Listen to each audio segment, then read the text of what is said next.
galing sa isang politiko na nagpapakita na sumisinghot ng powdery white substance ang Marcos Jr. Hindi po totoo yun. Sa Hong Kong po, walang kahit anong larawan. Aaminin ko po, matagal nang usap-usapan yung video na yan. At kaya lahat ng tao naghahanap. Now, totoo po, sinabi ko na baka meron na. Pero, kawan, ang alam ko lang, si Maharlika,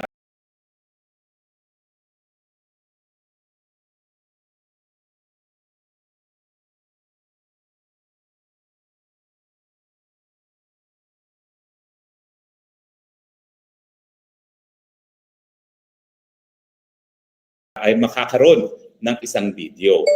Oo nga pa po, no? Bukod dito sa video na napanood na ng lahat, meron pa pong isang tao na positibong nagsabi sa akin na meron pa siyang nakita mismo sa kanyang dalawang mata, 3 pang video kung saan ang Marcos Jr. di umano ay sumisinghot ng powdery white substance. So abangan natin, meron pang 3 yan.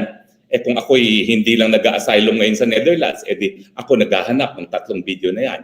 Pero pakiusap ko dun sa taong nakakita ng 3 video, pwede ba please lang para sa taong bayan, hanapin mo naman yung 3 video na yan, ang makita natin yan. Dahil hit na hit po yan pag yan ay napakita na naman. Now, ang pangalawa po, yung kasinungalingan niya na nagkaroon daw kami ng premiere sa Vancouver kasama si Maharlika. Ikaw naman, Tebos, kung ikay magsisinungaling, sana pag-aralan mo kung ano sasabihin mo. Wala po sa Vancouver si Maharlika. Ang premiere po ay doon sa Los Angeles, no? Matapos po ang Vancouver. Pangatlo po ay yung ano pa ba yung pangatlong sinabi niya? Vancouver. Na premiere daw namin sa Vancouver at meron daw live. Bakit hindi pinakita sa Kongreso yung live kung saan pinakita yung polboronic video? Kung talagang merong live niyan, di dapat yun ang pinakita sa Kongreso. Wala namang pinakitang live sa Kongreso, no? Doon sa Vancouver. Ang talagang nakita lang natin sa Los Angeles. So ulitin ko po, no? Yung video sa mulat-mula, July 7 pa man, ay si Maharlika ang merong puting ahas. At bakit naman tayo magtataka na merong puting ahas na ganyan si Maharlika? Dati naman talaga super close siya sa mga Marcoses. In fact, nakilala ko yan, panahon pa ni Duterte, alam ko talaga, nangungunang vlogger ng mga Marcoses yan. So, wala pong kaduda-duda na marami talaga siyang kakilala na loyalist ni Marcos na hanggang ngayon ay napaka-close at nakapagbibigay ng impormasyon. Kailan ba man naman pumaltos si Maharlika, si Dragon Lady sa kanyang mga impormasyon na galing sa kanyang puting ahas? Wala pang paltos. Nung sinabi niya na pupulbusin ng mga Duterte, pinulbos nga ang mga Duterte. At ngayon nga po, pinupulbos ang Duterte, kinulong ang dating Presidente Rodrigo Roa Duterte, inimpeach si Sara Duterte, pinagbibintangan na drug trafficker si Pulong at saka si Atty. Mans Carpio at si Harry Roque, human smuggling daw, pogo at ngayon magpapabagsak ng gobyerno. Pero puntahan na natin yung magpapabagsak daw ako ng gobyerno. Alam niyo po, sana totoo. Kasi kung totoo po yan, matagal ko nang pinabagsak itong gobyernong ito at hindi na ako ngayon nasa asylum sa Netherlands. Hindi na po ako ngayon nawalay sa piling ng aking mga mahal sa buhay. Kung totoo yan na kaya kong pabagsakin ang gobyernong Marcos. Kung gaya ko pong pabagsakin ang gobyernong Marcos, pinabagsak ko na po yan. Dahil ang pagkagutom, pinakamatindi sa loob ng mahigit 20 taon sa kasaysayan ng Pilipinas. Kung kaya ko pong pabagsakin ang Marcos, gagawin ko na po yan, ginawa ko na po yan. Bakit? Dahil tayo po ngayon, kinaladkad niya sa kuko ng gyera. Samantalang wala naman tayong interes para makipag-gyera sa kahit kaninong karatig bansa natin. Narariyan na yan. Nakatutok na po sa atin ang mga missiles ng China dahil pinayagan ni Marcos Jr. na itutok yung Typhoon missiles galing sa Pilipinas papuntang China. Ito po yung same missiles na naging mitya kung bakit nagkaroon ng kamuntik ng magkaroon ng nuclear war. Kung ako po ay kaya kong pabagsakin ng gobyerno, ginawa ko na po yan. Dahil terrible na po ang nangyayaring panunupil sa kalayaan ng malayang pananalita. Sinimulan po yan sa pagsasarado, pagtatanggal ng prangkisa ng SMNI. At ngayon, yung pananakot at pagpapakulong sa mga vloggers natin. No? At kahapon nga, 4 na namang vloggers ang pinakulong. No? Si Mark Lopez, si Sas, si Doc Loren Badoy, nakalimutan ko kung sino pa yung isa. Pero siyempre po, yan ay bukod pa doon sa mga pinunti na nila, nakasama na po ako doon. Kung ako po may kapangyarihan mapagbagsak ang ating gobyerno, pinabagsak ko na po yan. Bakit? Dahil matindi na po ang korupsyon sa ating gobyerno. Nagmumula na po sa pinakaulo hanggang sa baba. At syempre, ang Kongreso, pugad na rin ng korupsyon. Nandyan po ang tambaluslos na mayroong court records sa Delaware, sa Amerika, na nagsasabi na tumanggap ng suhol ang tambaluslos dyan sa isang party litigant tungkol sa isang casino. And yet, tambaluslos speaker pa rin siya. Huwag po kayo mag-alala. Kung ako talaga ay may kakayahang magpabagsak ng gobyerno, ginawa ko na po yan, full stop. Ang problema, wala nga tayong kakayahan. Kasi nga po, ang pagbagsak sa gobyerno, yan po'y nakasalalay sa taong bayan. Sa taong bayan na suportado ng militar. Yan po ang nangyari sa kasaysayan ng Pilipinas. Simulan natin nung tayo po ay nag-alsa laban sa mga Espanyol. Di ba po? Bagamat ang mga Espanyol, moderno ang kanilang kasangkapan, ang kanilang mga barel, natalo pa rin ang Katipuneros na ang dala-dala lamang ay mga bolo. Bakit? Dahil nagkaisa po ang sambayanan at nagkaroon sila ng tapang na bumuo ng isang hukbong sandatahan na pinangunahan nga ng ating mga bayani gaya ni Gat Andres Bonifacio. Yan po yung patunay na kapag ang taong bayan nagsama-sama at nagkaroon ng paninindigan at nagkaroon ng hukbong sandatahan para lumaban sa mga nangaaping mga dayuhan, tayo po'y magbawagi. Ganyan din po ang nangyari nung linusob tayo ng mga Amerikano. Yung mga naunang nag-alsa sa mga Espanyol, nag-alsa muli. Anong ginawa nila? Pinapatay nila yung ating General Luna na talagang nanguna doon sa pagtutol sa pagdating ng mga Amerikano bilang mga kolonyal. Pero nagsama-sama tayo. Pinakamagdugoong digmaan sa kasaysayan ng mundo. Pero kain man nila ang mga Pilipino, tayo po'y nagwagi pa rin. At tayo po ay taas noo na talaga namang sinasabi na tayo ang kauna-unahang demokrasya sa buong Asya. Kauna-unahang republika sa buong Asya dahil nagsama-sama po ang taong bayan para itaguyod ang isang malayang republika ng Pilipinas. Ganyan din po ang ating naging karanasan ng pangalawang pandaigdigang digmaan. Alam nyo naman, halos wala tayong mga sandata. Pero bagamat tayo po ay bumagsak at naging na-occupy ng mga Hapon, bago naman nila ginawa yun, ang Manila, second most damaged city in the world dahil matindi po ang ating ginawang pagtutol sa pagdating ng mga Hapon dito sa ating bayan. Kailangan munang masira ang buong Maynila bago tayo sumuko. Sumuko man tayo pero at ang ating mga ninuno, karamihan ng kalalakihan, namatay dun sa death march sa probinsya namin sa Bataan. At siyempre, ganyan din ang ating kasaysayan nung pinatalsik natin ang ama ng Marcos Jr., si Marcos Sr., isang diktador, isang kurakot, isang mamamatay tao, isang torturer, isang enforced disappearance. Di ba po? Nagkaisa ang taong bayan na nagsumigaw, tama na, sobra na ang korupsyon nyo. Tama na, sobra na ang panunupil sa karapatan ng malayong pananalita. Tama na, sobra na ang pag-abuso sa karapatang pantao. Nagtipon-tipon tayo para protektahan yung hukbong sandatahan na bumaliktad na ng mga panahon na yon ay pinamunuan ni FBR na naging presidente at ni Juan Ponce Enrile na ngayon ay nandoon sa katabi ni Junior. Di ba po? Hindi naman po magwawagi ang EDSA 1 kung militar lang. Dahil kung militar lang yan, sigurado ko, pinulbos yan ng mga puwersa ni Fabian Ber. Pero dahil ang taong bayan ang siya nagbigay proteksyon dun sa mga sundalo na bumaliktad, yun po, nagwagi at tinawag ng people power, pero wag po tayo magkakamali. Importante po ang people power, pero sa huli, para magpatumba ng gobyerno, kinakailangan nandyan ang hukbong sandatahan.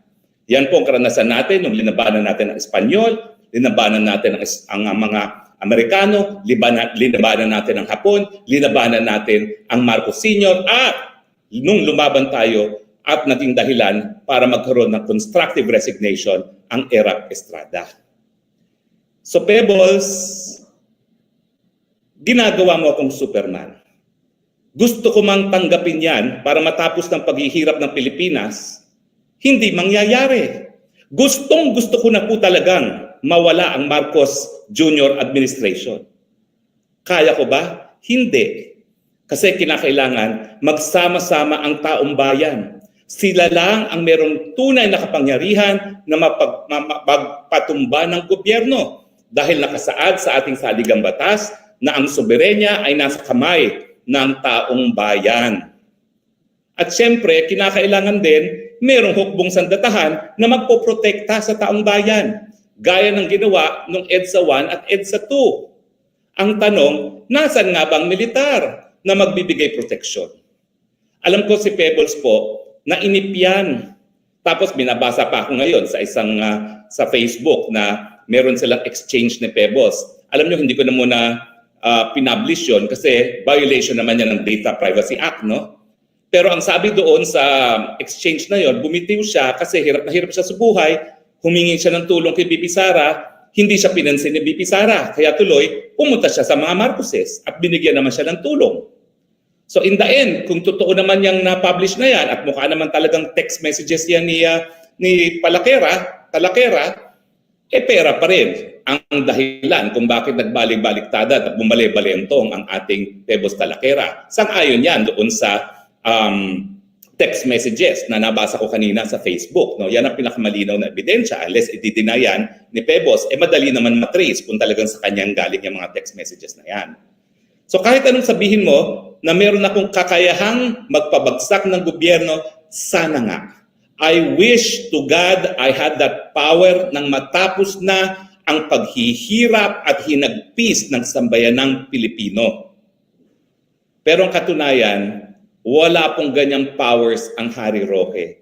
At gaya ng sinabi niya, kaya nga po ako ngayon, nasa abroad, nag-a-asylum. Ang asylum po muli ay isang karapatang pantao na humingi ng saklolo sa ibang bansa kung ikaw ay inaapi sa sarili mong bansa dahil sa iyong mga paniniwala. At yan naman po talaga ang nangyayari sa akin ngayon. Wala naman pong kaduda-duda yan.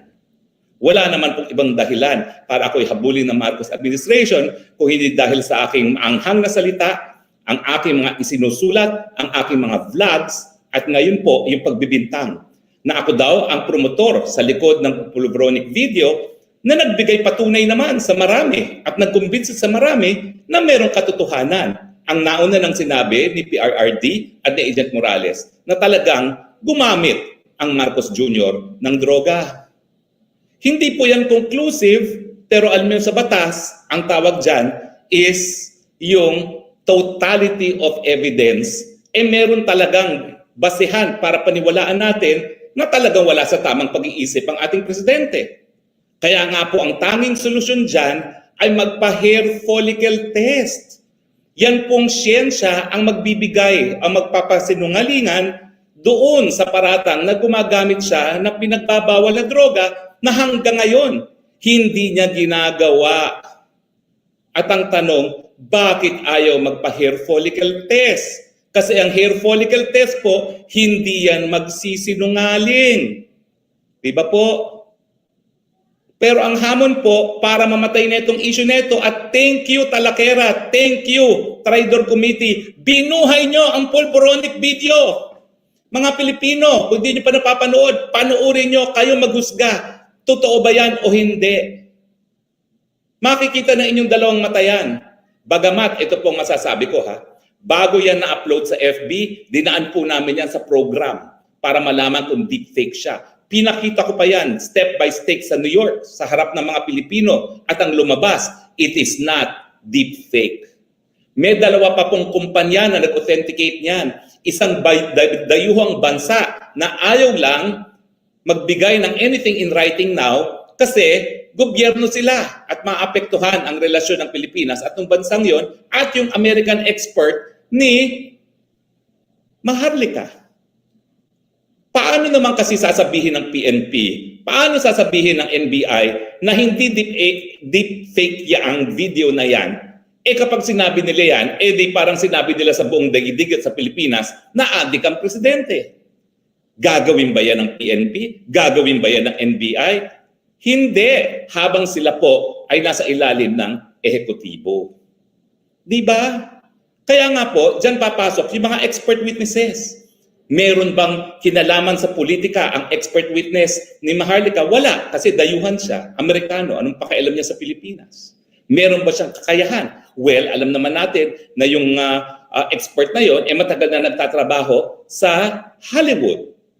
Ang kapital ng film industry, ang kapital ng video industry. At meron siyang sapat na kakayahan at karanasan para magsuri kung ang isang video ay deepfake at ang sabi nga niya, ginagamit ang siyensya, hindi ito deepfake.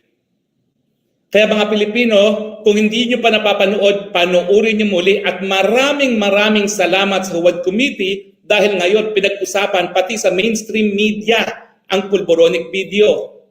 Sa kauna-unang panahon po, sasabihin ko na yung kauna-unahang column na sinensor ng Star, hindi nila pinablish, ay tungkol dito sa pulboronic video.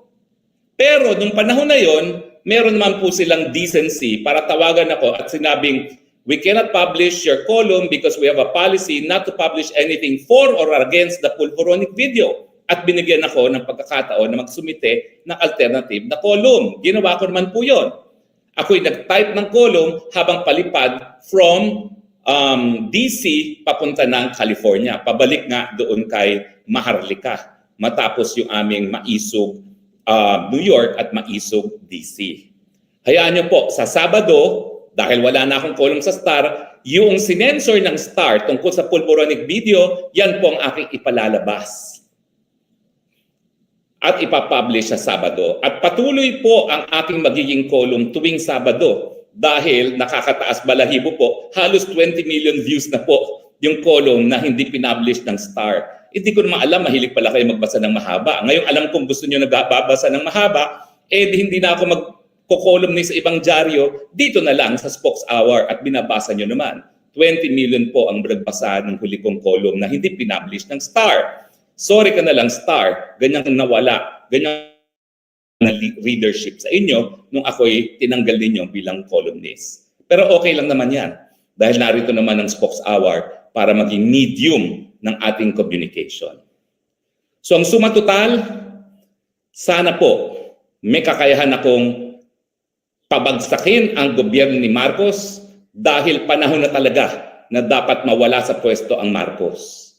Pero ang katotohanan po, wala akong kapangyarihan bilang nag-iisang mamamayang Pilipino. Kinakailangan magsama-sama tayo, magkapit-bisig at kasama ang hukbong sandatahan na magbibigay proteksyon sa atin. Tayo lamang ang may karapatan na palayasin ang Marcos Jr. administration. Agree ba kayo? Disagree? Naku, tignan natin ang ilan sa ating mga texters. Angela Javier, Straight PDP Laban, Donna Bidrock, ano yan?